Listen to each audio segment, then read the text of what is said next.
ചെറിയ വിചിന്ത പറയുവാനായിട്ട് ഞാൻ താല്പര്യപ്പെടുകയാണ്. എഫേസ്യ ലേഖനം 5-ാം അധ്യായം. എഫേസ്യർക്ക് എഴുതിയ ലേഖനം 5-ാം അധ്യായത്തിൻ്റെ 2 വാക്യങ്ങളാണ് എൻ്റെ ശ്രദ്ധയിലേക്ക് കടന്നത്. അതിൻ്റെ 2-ാം വാക്യമാണ് ആദ്യം വായിക്കുന്നത്. ക്രിസ്തുവും നിങ്ങളെ സ്നേഹിച്ചു, നമുക്ക് വേണ്ടി തന്നെത്താൻ ദൈവത്തിന് സൗരഭ്യവാസനയായ വഴിപാടും യാഗവുമായി അർപ്പിച്ചതുപോലെ സ്നേഹത്തിൽ നടന്നു. അതേ അധ്യായത്തിൻ്റെ തന്നെ 27-ാമത്തെ വാക്യം. കറ ചുളുക്കം മുതലായതൊന്നുമില്ലാതെ സഭയെ ശുദ്ധയും നിഷ്കളങ്കയുമായി തനിക്ക് തന്നെ തേജസ്സോടെ മുൻനിർത്തേണ്ടതിനും തന്നെത്താൻ അവൾക്ക് വേണ്ടി ഏൽപ്പിച്ചു കൊടുത്തു. എഫേസ്യർക്ക് എഴുതിയ ലേഖനത്തിലെ അപ്പോസ്തലനായ പൗലോസ് ഊന്നി പറയുന്ന 2 വാക്കുകളാണ് എൻ്റെ ശ്രദ്ധയിലേക്ക് കടന്നു വന്നത്.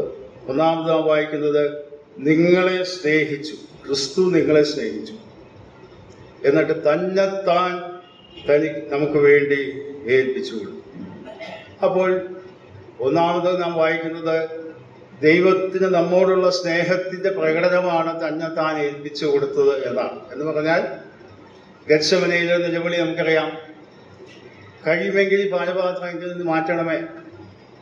കാൽവറി ക്രൂശിൽ നാം കേൾക്കുന്ന നിലവിളിയാണ്, എൻ്റെ ദൈവമേ നീ എന്നെ കൈവിട്ടതെന്ത്. കാരണം ആ കടന്നു പോകുന്ന മരണത്തിൻ്റെ അതിഘോരമായ വേദനയും ആ പ്രയാസവും ഉൾക്കൊണ്ടുകൊണ്ട് താൻ നിലവിളിക്കുന്നതാണ്. എന്നാൽ വളരെ ശാന്തനായി ഗത്സമനയിൽ പുറത്തു വന്നപ്പോൾ താൻ പറഞ്ഞത്, പിതാവ് എനിക്ക് തന്ന പാനപാത്രം ഞാൻ കുടിക്കേണ്ടതാണല്ലോ എന്ന് പറഞ്ഞുകൊണ്ടാണ് താൻ മുമ്പോട്ട് പോകുന്നത്. എന്നാൽ ഇവിടെ ലേഖനകാരൻ പറയുന്ന കാര്യം, അതിന് പിന്നിൽ വ്യാപരിച്ചതായ സത്യം തന്നെത്താൻ നമുക്ക് വേണ്ടി എങ്ങനെ ഏൽപ്പിച്ചു കൊടുത്തു? ഒന്ന്, നിങ്ങളെ സ്നേഹിച്ചു.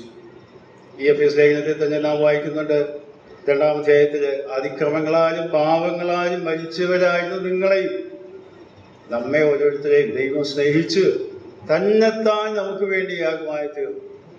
അതിൽ വായിക്കുന്ന വാക്ക് സൗരഭ്യവാസനയായ വഴിപാട് യാഗമായി അർപ്പിച്ചു. അത് ദൈവം പ്രസാദിക്കുന്ന ഒരു യാഗമാണ് യേശു കർത്താവിന് ക്രൂശുമരണം എന്നുള്ളതാണ് ഇവിടെ വ്യാഖ്യാനം. അത് തന്നെത്താൻ നമുക്ക് വേണ്ടി സ്വമേധയായി. 27-ാം വാക്യത്തിൽ നാം വായിക്കുന്നത് അവിടെ മറ്റൊരു കാര്യം കൂടിയാണ് സൂചിപ്പിക്കുന്നത്.